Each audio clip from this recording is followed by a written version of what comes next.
Olá pessoal, tudo bem?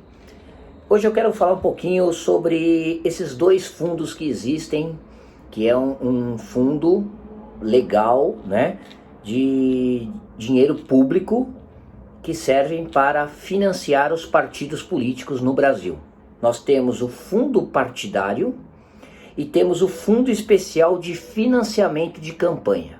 Então, o fundo especial de financiamento de campanha ocorre sempre nos anos eleitorais e o fundo partidário ocorre todos os anos, especificado no LOA, na Lei Orçamentária Anual, que é devidamente aprovada pelo Congresso Nacional.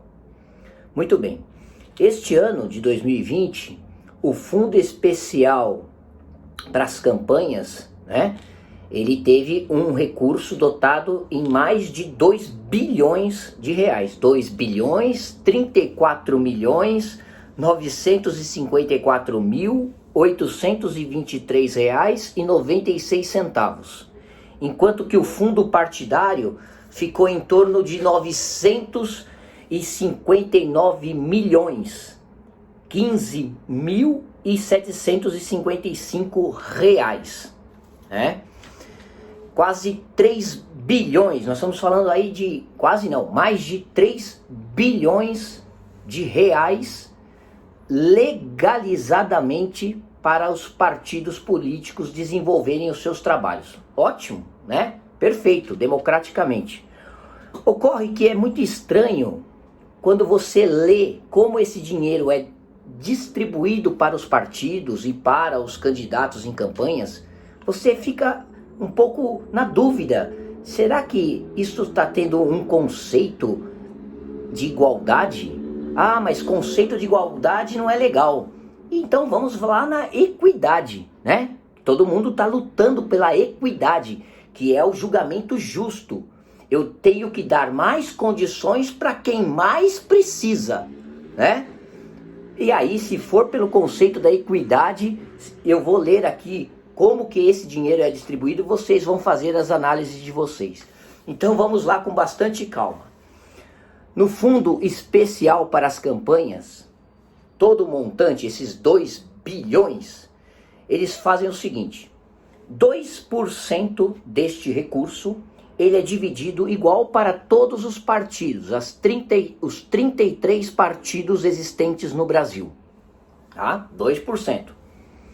35% é dividido na proporção do percentual dos votos válidos na última eleição geral, né, obtidos pelas siglas. Então, se uma sigla teve muito mais votos, ela vai receber mais, né? Ela vai receber mais, tá? Honestidade, democracia, perfeito, né? Só que tem que ter pelo menos um representante na Câmara dos Deputados. Se não conseguir um representante na Câmara, já não entra nessa fatia dos 35%.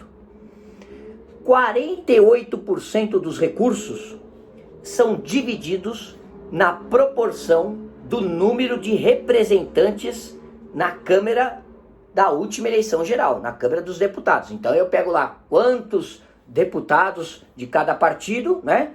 E proporcionalmente 48% vai para aqueles, desse dinheiro é rateado proporcionalmente. Então partidos que elegeram mais deputados vão ganhar mais, correto? Muito bem.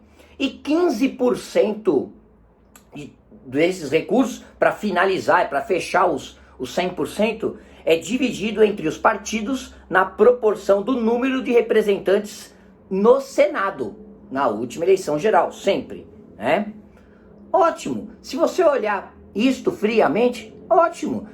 Os partidos que tiveram mais votos, as pessoas foram mais representadas pela população em geral, então vai ter direito a mais recursos. Se nós entendemos que seja isso, aonde fica o nosso conceito de equidade? Que nós lutamos para dar mais apoio a quem não pode, né? Equidade é eu dar mais suporte para quem não tem condições, né? Mas tudo bem, vamos continuar o nosso diálogo. No fundo partidário, que você tem também uma forma de divisão que é na mesma questão, que se trabalha com percentual, né? Ocorre uma situação mais estranha ainda. Nós temos 33 partidos, só que, por exemplo, neste ano, só 23 vão receber o fundo partidário. É lógico, porque os 23 conseguiram atender a regra. E a regra diz lá que, no mínimo, o partido tem que ter obtido 1,5% de votos para a Câmara dos Deputados, em votos válidos, e distribuídos esses votos em pelo menos 1/3 das unidades federais. E 1% dos votos válidos em cada uma delas, né? Desse 1/3 das unidades federais, pelo menos 1% dos votos válidos, né? Ou esse partido ter obtido, ter conquistado 9 vagas para deputados federais em 1/3, no total 9 vagas, representados ali, distribuídos em 1/3 das unidades federais. Com esta regra, 10 partidos estão fora, tá? Perfeito, é regra, tá na lei, tá tudo corretamente, né? Democraticamente, não tem nada ilegal, tá? Agora, então nós temos uma opinião da seguinte forma: eu tenho pessoas, né, que falam e estufam o peito para falar, não, eu preciso que tenha o financiamento de campanha, sim, dinheiro público, porque como que ficam os mais humildes? Né? Os mais humildes não têm financiamento de grandes empresas, não têm recursos próprios, porque agora não tem mais o financiamento de empresas privadas, então aí poderia usar o recurso próprio. Então eu tenho lá um cidadão, né, uma senhora, por exemplo, da zona leste de São Paulo, de uma periferia, que ela é uma líder comunitária e ela quer ser candidata, né, e ela não teria recurso nenhum, porque ela não tem recursos próprios, não existe mais financiamento privado, então é justo que tenha o financiamento público. Ótimo, perfeito. Mas e se essa senhora, por ideologia própria, não se encaixa em nenhum desses 23 partidos contemplados com a regra?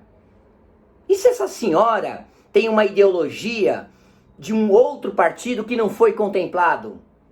E se essa senhora está assim em um dos 33 partidos contemplados no fundo de campanha, só que ela vai receber muito menos porque o partidinho que ela se enquadrou ideologicamente é um partido que vai receber um recurso bem menor que o outro.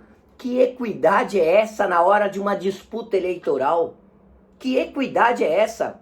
Então nas minhas rodas de diálogos e conversas com meus amigos, eu falo em equidade, né? Falo em equidade, né? Para dar suporte à população mais carente, que realmente não tem condições. Só que quando chega na eleição, é equidade nada, né? Isso aqui é equidade reversa, onde sempre os mais fortes vão ser cada vez mais fortes. E vai piorar, infelizmente, porque com a resolução votada em setembro de 2019 pelo Congresso, fala que o uso do recurso, desse recurso especial para financiamento de campanha, ele foi estendido para o impulsionamento de conteúdo na internet, compra de passagens aéreas para não filiados. Então o cara pode comprar uma passagem aérea para uma outra pessoa que não é filiado, né? É lógico, pode ser um amigo, né? Um grande amigo, um saudoso amigo, né? E a contratação de advogados e contadores, sem que nesse último caso o valor seja contabilizado no limite de gastos estipulado pelo TSE.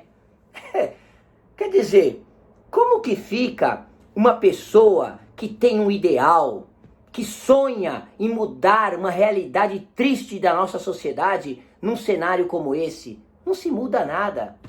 Infelizmente, é desumano, é desigual, é uma igualdade que não tem fim, né? É aquela igualdade. Eu só ofereço os mesmos, correto? Ou melhor, os mais favorecidos vão continuar recebendo mais, né? Não vou nem dividir. Agora, eu poderia ter várias outras regras. Por que não pegar todos os candidatos que vão estabelecidos e aprovados para uma eleição e dividir igualitariamente o valor?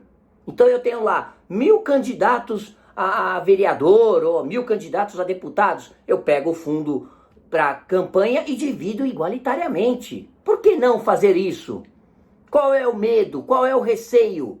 Por que que um PSL, um PT, um MDB pode ter muito mais? Ah, porque eles receberam mais votos. Então essa é a democracia. Se eles receberam mais votos, é porque eles têm mais direitos, né? Infelizmente, o conceito de equidade, ele não existe no nosso regime eleitoral brasileiro, né? Esse foi uma abordagem só para a gente refletir um pouquinho, tá? E depois nós vamos continuar o nosso bate-papo. Muito obrigado a todos, um grande abraço.